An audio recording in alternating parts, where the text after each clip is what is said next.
Hello everyone. आज मैंने IBPS clerk का एक और मॉक लगाया था। मैंने कल तक 5 मॉक में अपलोड कर चुका हूँ। आई मीन फिफ्थ वाला नहीं, सॉरी, फोर्थ तक मैंने कल अपलोड कर दिए थे। तो आज मैंने फिफ्थ मॉक लगाया था और फिफ्थ की भी वीडियो मैं ऑलरेडी अपलोड कर चुका हूँ। और आज ही मैंने सिक्स मॉक लगाया था, जैसा कि आप यहाँ पर देख सकते हैं। ठीक है, तो ये जब मैं अभी लगा रहा था मॉक, तो फिर यहाँ पर मैंने जैसे ही सबसे पहले रीजनिंग का सेक्शन आया था, तो रीजनिंग का सेक्शन पहले मैंने अटैम्प्ट 1 पे जाते हैं। तो अटैम्प्ट 1 मैंने आज ही 27 तारीख को अटैम्प्ट किया था। और जब मैंने इसे अटैम्प्ट किया तो इसमें आप देख सकते हैं मेरे मार्क्स आए 48। क्यों? क्योंकि यहाँ पर जो है, जब सबसे पहले रीजनिंग का अटैम्प्ट करने के बाद मैं मैथ सेक्शन पे गया और मैथ सेक्शन पे 2-3 सेकंड रह गए थे, तो मैंने सेक्शन सबमिट करने का बटन दबाया 2-3 सेकंड पहले ही ख़त्म होने से, लेकिन वो पूरा का पूरा टेस्ट ही सबमिट हो गया। तो मैं इंग्लिश वाला सेक्शन नहीं कर पाया था यहाँ पर। तो इंग्लिश का सेक्शन नहीं कर पाया, तो सिर्फ ये दोनों के ही मेरे स्कोर आए, जो कि आप देख सकते हैं 48 नंबर आए हैं। तो यहाँ पर 24 और 25 करेक्ट हैं रीजनिंग और मैथ्स में। ठीक है, तो फिर मैंने इंग्लिश नहीं कर पाया था। मैं दोबारा अगर अटैम्प्ट करता तो फिर इंग्लिश करने, मतलब इंग्लिश करना था मेरे को, है ना। लेकिन फिर मैंने क्या किया, ऑलरेडी मतलब दोबारा से मैंने इस टेस्ट को रीअटैम्प्ट कर दिया। तो मैंने रीअटैम्प्ट किया, तो फिर ऑब्वियसली मुझे थोड़े बहुत आंसर याद थे, मतलब मैथ्स और रीजनिंग के आंसर, जो कि जैसे न्यूमेरिकल एबिलिटी में जो है, रीजनिंग में लास्ट टाइम में मेरी एक पज़ल नहीं बनी थी, तो ऑब्वियसली मुझे टाइम मिल गया था, तो मैंने यहाँ पे पज़ल कंप्लीट कर दी। तो मेरे 33 मार्क्स यहाँ पर आए। और यहाँ पर जो है इंग्लिश में, मैथ्स में जो है मेरे 30 मतलब 30 क्वेश्चन करेक्ट हो गए। तो फिर यहाँ पर DI नहीं बनी थी लास्ट टाइम, तो फिर इस टाइम मैंने DI भी बना ली। और यहाँ पर जो है इंग्लिश का जब मैंने अटैम्प्ट किया, तो इंग्लिश तो न्यू ही था सेक्शन, तो यहाँ पर मेरे 25 करेक्ट हुए और 5 रॉन्ग हुए। तो उस हिसाब से मेरे यहाँ पर 86 नंबर बन गए हैं, जो कि यहाँ पर कितनी परसेंटाइल, 99 परसेंटाइल दिखा रहा है। ठीक है, तो अगर हम देखें तो सिर्फ मैं इंग्लिश के मार्क्स यदि 48 में ऐड करूँ तो कितने 23 नंबर है ना, 48 प्लस 23 लगभग 71 के आसपास नंबर बन रहे हैं। तो जो कि मेरा एवरेज स्कोर चल ही रहा है 71 के आसपास, तो यहाँ पर भी मेरा 71 ही आता। ठीक है, तो ये वाला मेरा मॉक टेस्ट नंबर 6 था। तो फिर इसको अटैम्प्ट करने के बाद ही और इसके बाद मैंने 7th वाला भी अटैम्प्ट कर ही लिया, क्योंकि अभी जो है मेरा जो एग्ज़ाम है IBPS क्लर्क का, वो है 5 अक्टूबर को। और आज 9 तारीख हो गई है, मतलब आज क्या 27 तारीख हो गई है, तो 28 तारीख से 5 तारीख तक मेरे पास लगभग एक हफ़्ता है। और एक हफ़्ते में मुझे भी 18-19 मॉक है, तो लगभग मुझे एक दिन में 3 मॉक कंप्लीट करने हैं, तो ये मेरा टारगेट रहता है। तो आज के 3 मॉक मैंने कंप्लीट कर लिए हैं। ये वाला 7th मॉक आज का 3rd मॉक था। इसमें जो मैंने जस्ट अभी अटैम्प्ट किया है, अभी 11-12 बज रहे हैं, तो फिर मैंने मतलब जस्ट 10 बजे स्टार्ट किया था या 11 बजे किया हुआ। तो इसमें आप देख सकते हैं मार्क्स मेरे 64.25 नंबर आए हैं। और यहाँ पर जो मैंने जब मैंने एनालाइज़ किया, तो बहुत ही सिली मिस्टेक्स करी हुई थी यहाँ पे।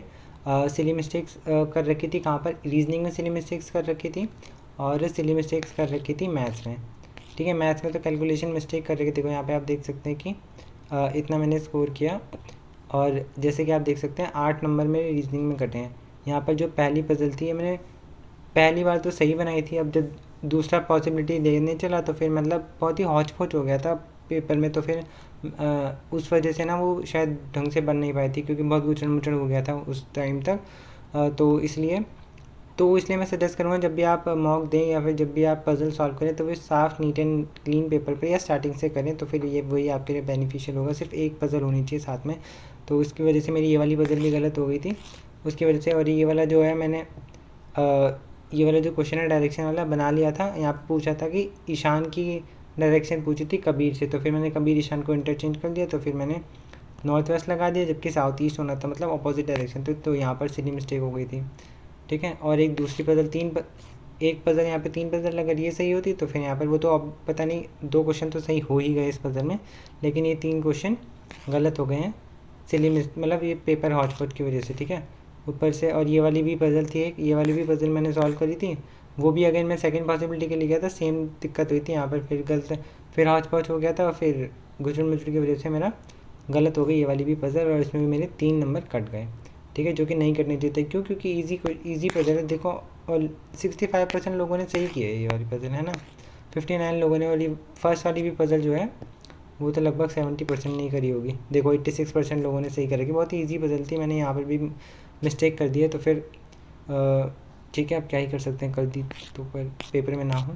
खैर, और एक ये वाला जो भी था, और ये वाला भी यहाँ पर इधर और आना था, मतलब डी और वाई, डी वाई मुझे लगा ये अलग अलग है, तो फिर मतलब ध्यान से ना पढ़ते हुए मैंने ये गलत कर दिया, ये ओनली वन नीदर लगा दिया था, या पता नहीं क्या करके लगा दिया, बट चलो ये वाला भी गलत हो गया, मुझे इसे इनइक्वालिटीज़ दोबारा पढ़ना पड़ेगा इस वजह से।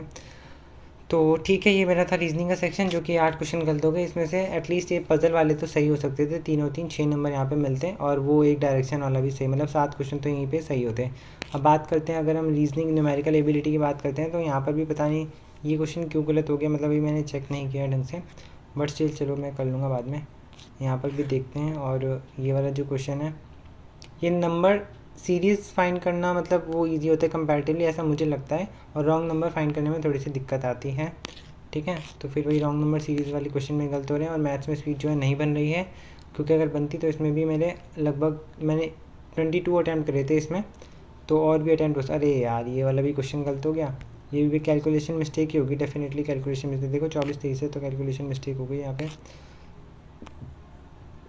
अगेन यहाँ पर फिर कैलकुलेशन मिस्टेक हो गई है यहाँ पे। ठीक है ना, यहाँ पे मेरा 4258 आ रहा है, लेकिन मैं जब सॉल्व कर रहा था तो मेरा 4358 आ रहा था, तो मुझे लगा 2 है, यहाँ पे 3 है, तो नॉन ऑफ दीज होगा, तो मैंने नॉन ऑफ दीज लगा दिया। अगेन कैलकुलेशन मिस्टेक है, तो बहुत ही ध्यान से कामली क्वेश्चन को सॉल्व करना, जबकि मैंने 1 मिनट लगाया था इस क्वेश्चन में। मैं अगेन बहुत जल्दी कर रहा था कि जल्दी हो जाए जल्दी हो जाए। अगेन हड़बड़ाहट में नहीं होता, काम माइंड के, जैसे कि भूतेश सर कहते हैं कि काम माइंड से हमें पेपर सॉल्व करना चाहिए।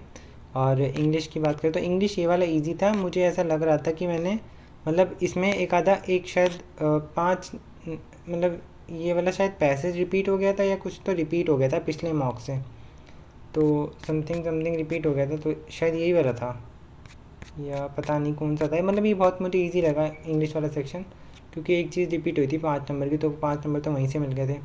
खैर, और ठीक है, so this was overall the analysis of mock number 7। मतलब ऑब्वियसली मुझे 7 2 मतलब और लगभग 10 क्वेश्चन यहाँ पर सही होते हैं मेरे, 2 अगर 3 में यहाँ पे 7 और 3 10 ले लेता हूँ, 10 क्वेश्चन सही होते हैं, तो 10 क्वेश्चन में कितने नंबर मिलते हैं, 10 और प्लस 2.5, तो मतलब 12 12.5 नंबर मिलते हैं। तो फिर ये कितने नंबर हो जाते हैं, 64 66 76 के आसपास नंबर बनते हैं।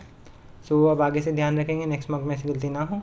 सो ठीक है, आपसे मिलते हैं नेक्स्ट वीडियो में कल के 3 मॉक्स के साथ। ठीक है, वो मैं अपलोड कर दूंगा जैसे ही मैं मॉक्स दूंगा। ठीक है, सो और आपका पेपर कब है, तो आप कमेंट सेक्शन में बता सकते हैं। मतलब IBPS वाला पेपर 4 अक्टूबर और 5 अक्टूबर 2 ही दिन होने वाला है, तो आप कमेंट कर सकते हैं। ठीक है, सो मिलते हैं आपसे किसी नेक्स्ट वीडियो में। ठीक है, थैंक यू फॉर वॉचिंग।